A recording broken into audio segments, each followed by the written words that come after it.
Hello, Internet! It's time for another Wednesday serial, doing the whole weekly thing, or trying to this week, and I'm actually not that late. There was a huge ice storm out on the East Coast, so comics came in a bit late, so I'm actually getting to it relatively soon to when I got the comics. So, hope you like it. I'm gonna start with everything else and then get to the Blackest Night stuff, because half my pile this week was Blackest Night, so I thought I'd split it up like that.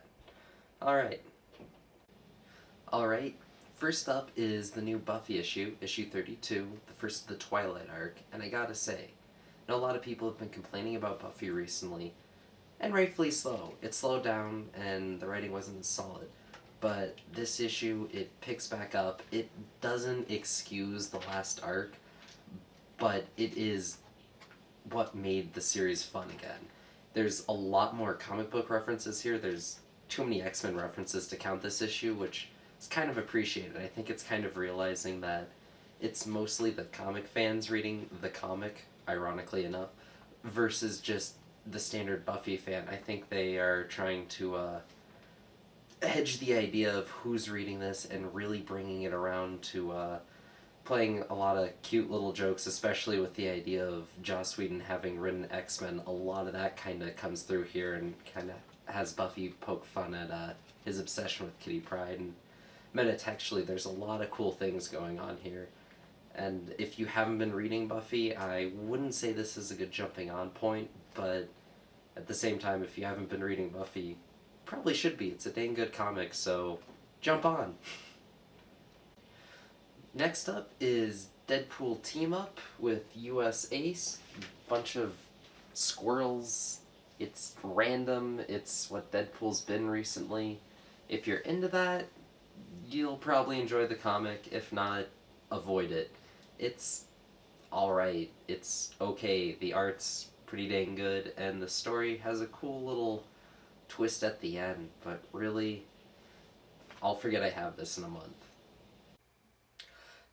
Next up is Invincible Iron Man 23, and I have to say, Stark Disassembled's going along, and there's nothing really to say. Solidly written, the art's solid, this book is just good, just keeps on going, but as far as from the reviewer's standpoint, it kind of sucks, because it's like, it's good.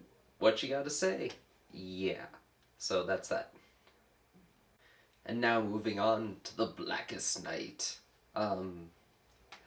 First up is 2 of 3 of the Flash Blackest Night, and it's a great little moment aside where you see the blue Flash with the hope and whatnot. But what really struck out to me is the kind of bookends of this comic where you see the rogues together, and never really hit me before, but Flash has a very ethnically diverse set of villains, which is kind of interesting for all the talks you hear about all sorts of different comic characters being from all ends of the earth, and it's interesting to see that it's all villains. And I could see a lot of people writing that up saying, well, isn't that just another negative betrayal?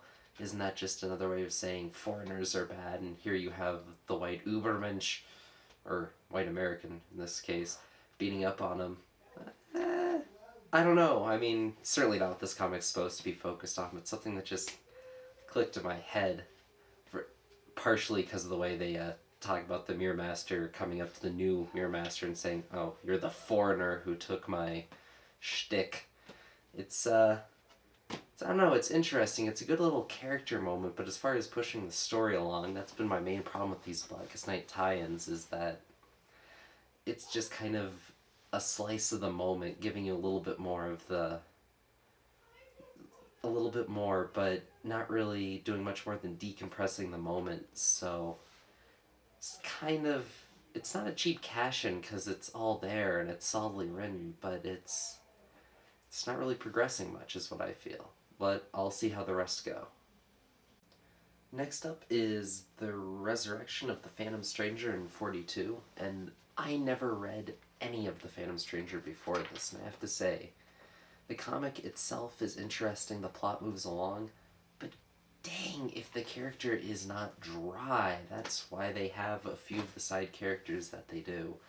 They punch in a little humor, they're a little too gesturous just to offset the fact that he is all business and nothing else. And you know, for a one shot, this one pushed along a few points that won't be summed up in Blackest Night, but get to a few of the important parts, and it's worth picking up, but you gotta put up with the most boring character in comics that I've run across in a long, long time.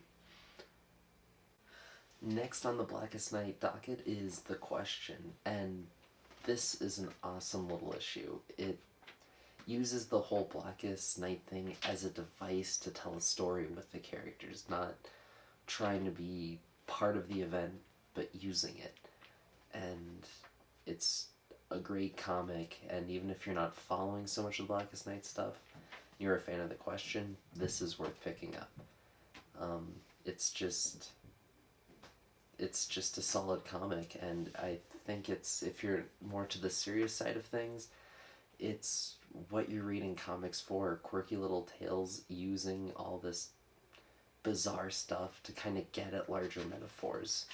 The idea of death, questioning, answering, fighting, I mean, so much is in here, and if you kind of look at the art in a different way, look at the words in a different way, there's so much subtext that it really feels like, I don't know, it feels so much deeper than so much of the other comics that are being written around this, and really more of what should be focused on.